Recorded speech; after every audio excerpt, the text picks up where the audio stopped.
بسم اللہ الرحمن الرحیم۔ ناظرین اکرام، شہر لاہور کا رہائشی 19 سالہ غازی علم الدین پیشے کے لحاظ سے ایک بڑھئی یعنی درخان تھا۔ قیام پاکستان سے پہلے بر صغیر میں ہونے والے ایک واقعہ نے علم الدین کی زندگی میں ہلچل برپا کر دی تھی۔ پھر وہ درخان کا بیٹا ایسا کارنامہ سر انجام دے کر گیا کہ قیامت تک کے لیے امر ہو گیا۔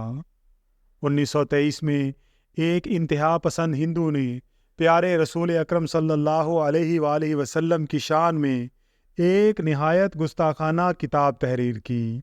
یہ کتاب ایک فرضی نام سے لکھی گئی جسے لاہور کے ایک ہندو پبلشر راج پال نے شائع کیا۔ کتاب میں انتہائی نازیبا باتیں درج تھیں جنہیں کوئی بھی مسلمان برداشت نہیں کر سکتا تھا۔ کتاب کی اشاعت سے پورے بر صغیر کے مسلمانوں میں شدید غم و غصہ پیدا ہوا۔ مسلمانوں نے اس کتاب پر پابندی کا مطالبہ کیا اور اس پبلشر کے خلاف عدالت میں مقدمہ دائر کر دیا۔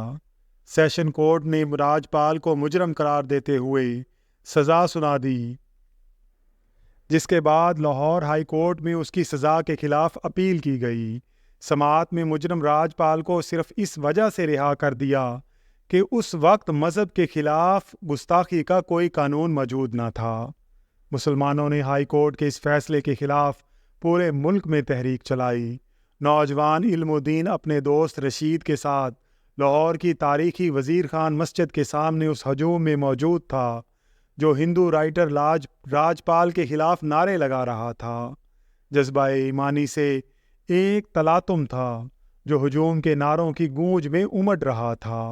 امام مسجد نے انتہائی درد بھری آواز میں کہا کہ مسلمانوں، شیطان راج پال نے اپنی کتاب میں ہمارے نبی کریم صلی اللہ علیہ وآلہ وسلم کی شان اقدس میں گستاخی کی ہے اور عدالتوں نے اسے بری کر دیا ہے، جس سے اسلام دشمنوں کی حوصلہ افزائی ہوئی ہے کوئی آپ لوگوں میں جو اپنے نبی صلی اللہ علیہ وآلہ وسلم کی گستاخی کا بدلہ لے؟ امام مسجد کے یہ الفاظ غازی علم الدین کے دل میں اتر گئے اور اس نے اسی وقت فیصلہ کیا کہ وہ گستاخ رسول کو واصل جہنم کر کے ہی دم لے گا۔ اس نے اپنی اس خواہش کا اظہار اپنے قریبی دوست رشید سے کیا۔ وہ بھی راج پال کو اس گستاخی کا مزہ چکھانا چاہتا تھا۔ دونوں دوستوں نے اس مسئلے پر 3 مرتبہ قراندازی کی اور تینوں مرتبہ علم الدین کا نام آیا۔ آخرکار رشید علم الدین کے حق میں دستبردار ہو گیا۔ اللہ نے یہ سعادت شاید علم الدین کے ہی نصیب میں لکھی تھی۔ 6 ستمبر 1929 کو علم الدین بازار سے ایک چھری خرید کر سیدھا راج پال کی دکان کی طرف روانہ ہوا۔ راج پال ابھی دکان پر نہیں آیا تھا۔ علم الدین نے اس کا انتظار کیا اور جیسے ہی راج پال اپنی دکان میں داخل ہوا، علم الدین نے چھری سے اس کے سینے پر زوردار وار کیا جو اس کے دل کے پار ہو گیا۔ راج پال موقع پر ہی واصل جہنم ہوا۔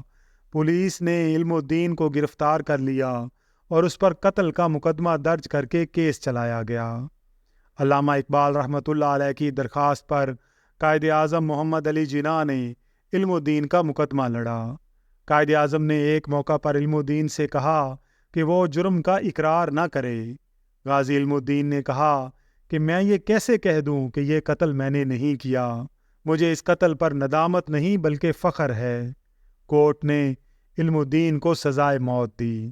قائد اعظم محمد علی جناح اس وقت ہندو مسلم اتحاد کے بہت بڑے حامی تھے۔ ہندو اخبارات نے ان پر کڑی تنقید کی، لیکن قائد اعظم نے اس تنقید کو رد کرتے ہوئے کہا کہ مسلمانوں کے لیے حضور اکرم صلی اللہ علیہ وآلہ وسلم کی ذات مبارکہ ہر چیز سے بڑھ کر ہے۔ 31 اکتوبر 1929 غازی علم الدین شہید کی سزائے موت پر عمل درآمد کا دن تھا۔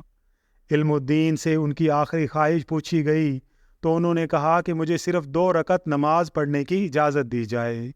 غازی علم الدین کو جب پھانسی کے پھندے پر بلایا گیا اور جب پھندا ان کی گردن میں ڈالا گیا تو اس نے وہاں موجود لوگوں سے کہا کہ اے لوگو، گواہ رہنا، میں نے راج پال کو نبی کریم صلی اللہ علیہ وآلہ وسلم کی شان میں گستاخی کرنے پر واصل جہنم کیا ہے۔ آج میں آپ سب کے سامنے کلمہ طیبہ کا ورد کر کے حرمت رسول پر اپنی جان نچھاور کر رہا ہوں۔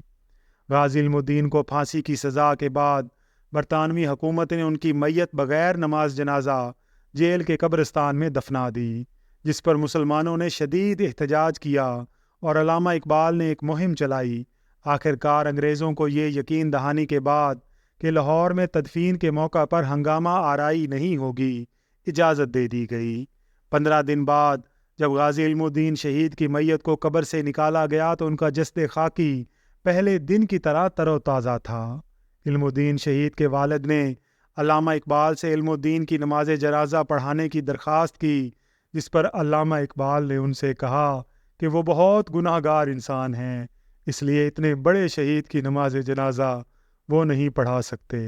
غازی علم الدین شہید کی نماز جنازہ لاہور کی سب سے بڑی نماز جنازہ تھی، جس میں لاکھوں لوگوں نے شرکت کی۔ ہر ایک کی خواہش تھی کہ عاشق رسول کے جنازے کو کندھا دے۔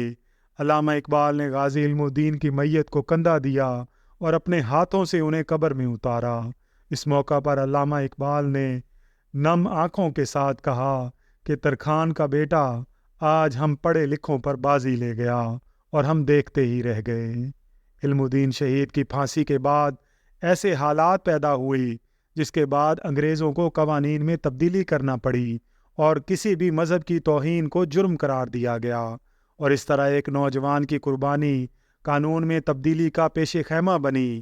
آزادی پاکستان کے بعد توہین رسالت کے قانون کو پاکستان پینل کوڈ کا حصہ بنا دیا گیا، اور 1982 میں اس وقت کی حکومت نے اس قانون کو ترمیم کرتے ہوئے قرآن کریم کی توہین کی سزا عمر قید، جبکہ رسول اکرم صلی اللہ علیہ وآلہ وسلم کی توہین کی کم از کم سزا موت رکھی۔ اللہ اس بہادر شہید کے درجات بلند فرمائے اور ان کو جنت میں اعلیٰ مقام عطا فرمائے، اور ان کی قبر پر کروڑوں کروڑوں رحمتوں اور برکتوں کی برسات ہو۔ اللہ تعالیٰ سے دعا ہے کہ اللہ تعالیٰ ہم سب کا حامی و ناصر ہو، آمین یا رب العالمین۔